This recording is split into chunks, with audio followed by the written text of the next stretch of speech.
Good morning everyone. My name is Rambagh. Welcome at Chandra Institute YouTube channel. Guys, आज के इस video में मैं आर्टिकल को डिस्कस करूंगा और इससे पहले मैंने पार्ट 1, पार्ट 2 ऑलरेडी बना के रखा है आर्टिकल का, राइट? तो चलिए एक एक चीज़ को थोड़ा समझते हैं और आज मेनली हम ज़्यादातर डिस्कस करेंगे ए और एन का प्रयोग किस प्रकार के सिचुएशन में, किस प्रकार के वाक्य में किया जाता है। चलिए एक एक सेंटेंस को देखते हैं और समझते चलते हैं। ध्यान दीजिए, हमारी हेडिंग ही है important rules of a and an, means a और एन से संबंधित कुछ महत्वपूर्ण रूल।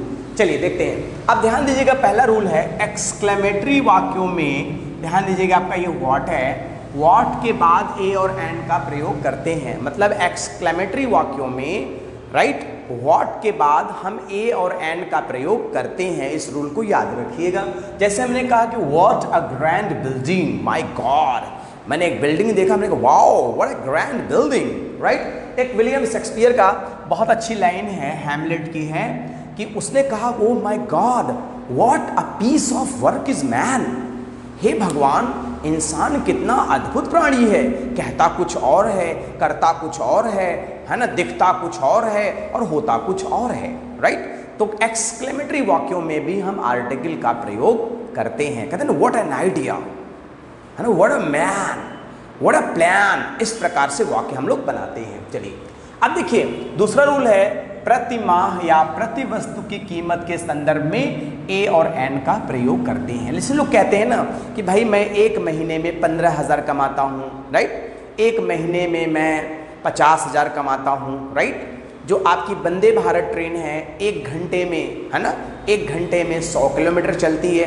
तो इस हिसाब से बोलने के लिए हम ए और एन का प्रयोग करते हैं। उदाहरण के माध्यम से और बेहतर क्लियर हो जाए। जैसे हमने कहा कि आई अर्न 20,000 रुपीज़, मैं 20,000 रुपये कमाता हूँ a month, means in a month. हम अगर और इसको और सुंदर बनाएं तो I earn 20,000 rupees in a month, मतलब एक महीने में मेरी कमाई क्या है, 20,000 है। मतलब प्रति माह, प्रति के सेंस में हमने यहाँ पे ए यूज़ किया है।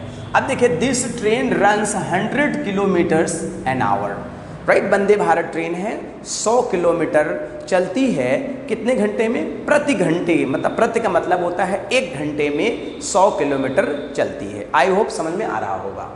चलिए अब ध्यान दीजिएगा, तीसरा रूल है किसी विशिष्ट व्यक्ति की तुलना, बहुत महत्वपूर्ण रूल है, किसी दूसरे व्यक्ति से करने के लिए।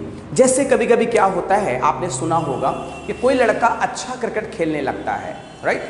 तो उसको लोग कहते हैं कि he is Sachin of my team. क्या कहते हैं? वो वास्तव में सचिन नहीं है, लेकिन एक महान क्रिकेटर सचिन की तुलना हम एक बच्चे से करते हैं क्योंकि कुछ क्वालिटी उसमें पाई जाती है, राइट? ये भी हम लोग कह देते हैं ये भविष्य का सचिन है, ठीक? अब मान लीजिए कोई गांव वगैरह में आप देखिए कोई बढ़िया रोबस्ट हो जाता है, थोड़ा सा फिजिकली हेल्दी हो जाता है, तो उसको क्या कहते हैं कि he is a Dara Singh of my village. मतलब दारा सिंह की तुलना हम उस व्यक्ति से करते हैं। उदाहरण देखते हैं तो और समझ में आएगा। जैसे मैंने कहा कि he is a Hitler of my village, है ना, या कहते हैं ना कि he is a Hitler of my college. मतलब ये टीचर ऐसे हमारे हैं जो हिटलर ऑफ कॉलेज है, मतलब हिटलर की कुछ क्वालिटी उनमें मिलती है। ऑलराइट, दूसरा है he is a second Dara Singh of my village. अरे भैया, ये अपने आप में एक दारा सिंह है। क्लियर? तो इसी प्रकार से किसी विशेष व्यक्ति की तुलना एक लगभग सामान्य व्यक्ति से हम करते हैं, राइट?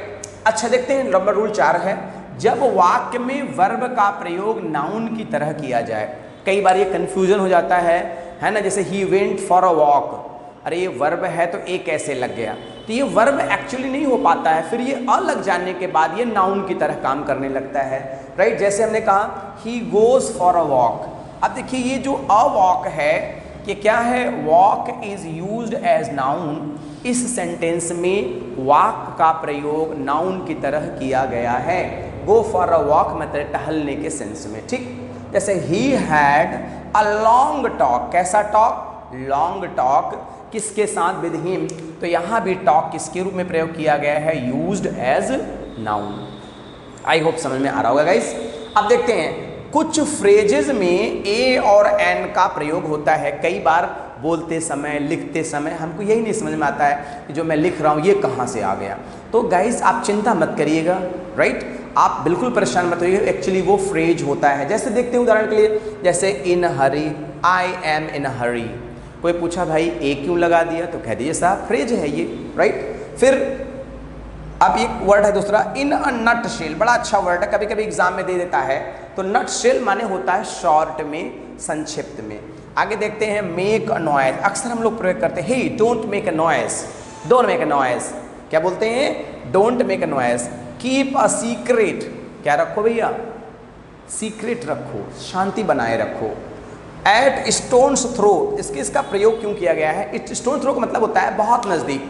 जैसे मेरा घर जो है ना, आपके मित्र से स्टोन थ्रो पे है, मतलब कि स्टोन थ्रो का मतलब ऐसा समझो बच्चे कि जैसे कोई घर में है और मैंने एक छोटा सा पत्थर फेंक दिया और वो तुरंत बाहर है, क्या बात है, अरे भैया बुला रहे तो सुने नहीं आप, इसलिए मैंने एक छोटा सा कंकड़ फेंक दिया और आप आ गए ना। तो स्टोन थ्रो का मतलब होता है बहुत पास, क्योंकि ऐसे समझिए आप कि स्टोन को कितना दूर तक फेंक सकते हैं, बहुत दूर नहीं फेंक सकते ना आप, ज़्यादा से ज़्यादा एक घर या दो घर या तीन घर, इससे ज़्यादा आपका स्टोन नहीं जाएगा। कितने बच्चे पत्थर, कितने अच्छे पत्थरबाज क्यों ना हो आप, ठीक। चलिए अब देखिए क्या है, एट अ लॉस, जैसे कहते हैं ना, I am at a great loss, बहुत ज़्यादा मेरा नुकसान हो गया, है ना। गो फॉर अ वॉक, अभी बताया है मैंने। तो tell a lie, hey don't tell a lie, झूठ मत बोलो। टेक अ बाथ, है ना। फिर उसका हाफ अ किलो, फिर उसके बाद अ फुट। सेंटेंस को देखते हैं तो और बेहतर समझ में आ जाएगा। जैसे he has a good knowledge of Sanskrit. अब अ गुड नॉलेज जो है ये आपका फ्रेज का काम किया। डोंट मेक अ नॉइज, अरे यार शरारत मत करो। 12 इंचेज मेक अ फूट, मतलब 12 इंच मिल करके एक फुट का निर्माण करता है। चलिए अब इधर थोड़ा देखते हैं, है ना, आगे चलते हैं और देखते हैं। ध्यान दीजिएगा, बहुत महत्वपूर्ण रूल है ये कि ए और एन का प्रयोग हम कहाँ करें कहाँ ना करें। तो अब जो मैं बताऊंगा कहाँ ना करें, ध्यान दीजिएगा। ए और एन का प्रयोग अनकाउंटेबल नाउन से पहले नहीं होता है। अनकाउंटेबल नाउन या कह लीजिए कि एब्स्ट्रैक्ट नाउन के पहले भी हम लोग प्रयोग नहीं करते हैं, राइट। जैसे मैंने लिख दिया कि स्टोन है, क्या है? स्टोन।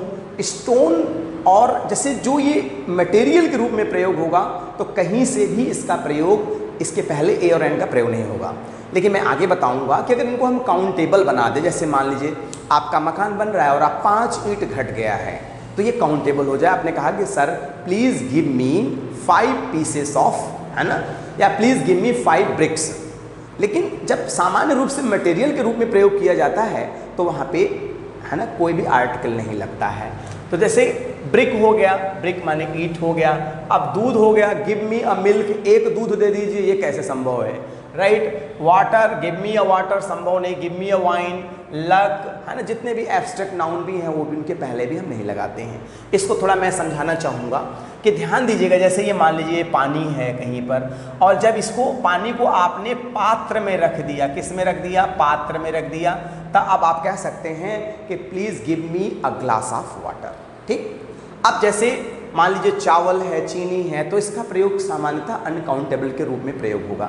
लेकिन जब इसे हम बर्तन में रख देंगे, पात्र में रख देंगे, तब ये काउंटेबल हो जाएगा, राइट। जैसे कभी कभी देखिए गांव में, देहात में, और आज भी कभी कभी चीनी घट जाती है तो लोग कहते हैं भैया हमको 1 कप चीनी दे दीजिए, 1 गिलास चीनी दे दीजिए, जैसे मेरे यहाँ आता है मैं वापस कर दूंगा। ये भी एक, है ना, अच्छे प्यार की निशानी है, सहयोग की निशानी है, ठीक है। चलिए अब देखिए, जैसे देखिए the wall is made of brick and stone, जो दीवार बनी है वो किस चीज़ की बनी है? ईंट और पत्थर का। हम ईंटें और पत्थरे वैसे भी हिंदी में भी नहीं कहते हैं, क्लियर। चलिए अब देखिए, नो लाइफ विदाउट वाटर, है ना, no life without a water नहीं होगा, नो लाइफ विदाउट वाटर। अब ध्यान दीजिएगा, अब मैं जो डिस्कस करूंगा वो डिस्कस करूंगा डेफिनिट आर्टिकल द। जैसा कि मैंने पहले ही वीडियो में बताया था कि डेफिनिट आर्टिकल द का प्रयोग हम तब करते हैं जब एक नाउन की चर्चा हम पहले ही कर चुके हों। तो ज़्यादातर भाषा जो हम जिससे बात करते हैं उसके साथ हमारी चर्चा कई बार हो चुकी होती है, इसीलिए हम डायरेक्ट द लगा देते हैं। और अगर बोलते समय कोई व्यक्ति डायरेक्ट द लगा देता है या लिखते समय, इससे साफ जाहिर है कि उस नाउन की चर्चा पहले हो चुकी है, ठीक। चलिए इस रूल को और अच्छे से देख लेते हैं। तो वही कह रहे हैं कि डेफिनिट आर्टिकल द का प्रयोग जब हम किसी नाउन की चर्चा दोबारा करते हैं तब हम डेफिनिट आर्टिकल द का प्रयोग करते हैं। उदाहरण के माध्यम से और बेहतर समझ में आ जाएगा। जैसे आई फाउंड अ बैग, मैं एक बैग पाया। The bag was full of gold. देखिए एक बार चर्चा हमने बैग पहले कर लिया, अब जब ये दोबारा बैग आ गया तो यहाँ मैंने क्या लगा दिया, डेफिनेट आर्टिकल। क्लियर है, राइट। जैसे मैंने कहा कि आई मेट अ बॉय, मैं एक लड़के से मिला, the boy was very intelligent. ठीक, अगर आप मेरे से पहली बार मुलाकात हुई तो आप क्या कहेंगे, है ना, आई सॉ अ टीचर, या a teacher taught me, the teacher was quite better, quite good, what ever you can say. Okay, चलिए आगे देखते हैं कि कंपैरेटिव डिग्री से पूर्व जब इसका प्रयोग एडवर्ब की तरह किया जाता है, मतलब आर्टिकल द का प्रयोग, राइट, जब कंपैरेटिव डिग्री के पहले किया जाता है तो ये एडवर्ब का काम करता है। जैसे सेंटेंस में लिख दिया, द मोर शी गेट्स, जितना ज़्यादा वो पाती है, द मोर शी डिमांड्स, वह उतना ही ज़्यादा डिमांड करती है। नेक्स्ट है the higher you go the cooler you feel, जैसे जैसे आप ऊपर जाते जाएंगे और ठंडक आपको महसूस होने लगेगी। आई होप समझ में आ गया होगा गाइस। आगे चलते हैं मित्रों कि कंपैरेटिव डिग्री से पूर्व सिलेक्शन, किसका, सिलेक्शन का या कंपैरिजन का भाव अगर व्यक्त हो तो हम द का प्रयोग करते हैं। एक बार उनको फिर से समझ लेते हैं।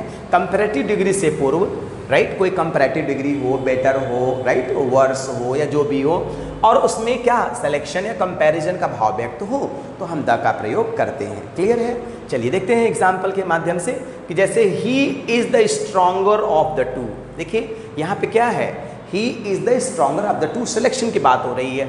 अब देखिए this is the better of the two, यहाँ तुलना है, क्या है, तुलना है, यह उनसे, उन दो से बेहतर है, राइट, तो यहाँ पे तुलना की बात की गई है। अब अगला रूल है, बहुत सिंपल है कि शरीर के अंगों मतलब पार्ट्स ऑफ द बॉडी के नाम से पूर्व द का प्रयोग किया जाता है। जब भी कभी हमें पार्ट्स ऑफ बॉडीज का नाम लेना होता है तो वहाँ पे हम द का प्रयोग करते हैं। उदाहरण देख लेते हैं, बहुत सरल है। जैसे he was wounded in the arm, कहाँ हुआ है, उसको जो चोट लगी है, जो घाव लगी है वो आर्म में लगी है। Ram hit him in the hand, Ram ने उनको कहाँ हिट किया, कहाँ मार दिया, हाथ में मार दिया। क्लियर। अब जो लास्ट एग्जाम्पल है गाइज, मैंने पहले बताया था इस एडजेक्टिव के चैप्टर में, मैं आपसे एक रिक्वेस्ट यही करूँगा कि सारी वीडियोज़ आप स्टेप बाय स्टेप देखिएगा, 1 बाय 1। ये आपका मेरे ख्याल से 26वां लेक्चर है, 26 से 27 लेक्चर मैंने ऑलरेडी अपलोड कर दिया है और आप उसको स्टेप बाय स्टेप देखेंगे, बीच बीच से देखेंगे तो आपको कम समझ में आएगा क्योंकि सारी वीडियोस एक दूसरे की कड़ी हैं। अब लास्ट रूल जो मैंने पहले बताया था उसको समझिएगा थोड़ा सा, कि ध्यान दीजिएगा, डेफिनेट आर्टिकल द का प्रयोग सुपरलेटिव डिग्री से पहले होता है। मैंने बताया था कि जैसे he is the best student of our class, कभी कभी एग्ज़ाम में केवल यही नहीं देता है और बच्चे समझ नहीं पाते हैं गलती क्या है। देखिए मैंने कहा she is the most beautiful girl of this city, ये जो लड़की है पूरे शहर में सबसे ज़्यादा सुंदर है। मोहन इज़ द स्ट्रॉन्गेस्ट, देखिए यहाँ पे मैंने द लगाया है, बॉय ऑफ द क्लास। तो गाइज इस बात का ध्यान रखिएगा, चीज़ों को अच्छे से पढ़िए, समझिए, कोई प्रॉब्लम आती है तो आप ज़रूर हमें सूचित करें, हमें बताएं। हमारी पूरी टीम है, वागेश सर आपके ऑनरेबल टीचर हैं, साथ में मैं भी उनके साथ हूँ और हमारे पास पूरी एक्सपर्ट टीम है।